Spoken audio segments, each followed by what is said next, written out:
problema yung mga late game decisions na pinapakita ng RRQ at ngayon parang binabago na lang yung istorya. Ginamit na nga yung mga ultimates doon at si Idok ang unang mapipitas habang si Toy nakakapag-stack up naman. Kinasa na nga doon yung crossbow of tank, si Ureshi na paikot, makakalayo naman from Hunter. So at least yung comms nitong Ares 77 looks like really good. Idok though with a very beautiful engagement.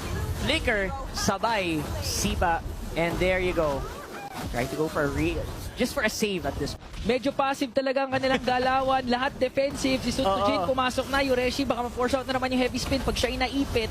RRQ Hoshi transition doon sa mid lane. Nilabas na nga yung Astral Echo. Shiro kinakailangan naman yun dahil nakastack up doon. Titoy!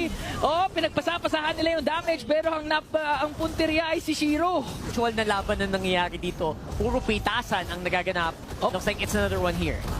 Okay, si Ureshi lang naman pero baka mas ay napakasakit. Ito ni Renza. Ito na ba? Ito na ba yung opening ng area? Mukhang lalaban na nga sila right here on the jungle. Shiro malayo pa rin sa labanan. Ureshi hindi na kayang takihin ang sakit ng RRQ. Napakasakit For way out. Ay na. Nilapag na yung kumot. Nahuli na naman si Ureshi. Napagamit na naman ng heavy spin habang si Shiro nandun sa likod. Going for range. Ginamit na nga yung Fury of the Phoenix Joy Bodge to AOG pero walang tinamaan. Unti-unting nawawala ang members ng Area 77. Yung Lord buhay na buhay pa rin. Walang napipita sa RRQ. Dalawa kaagad ang nawala and RRQ.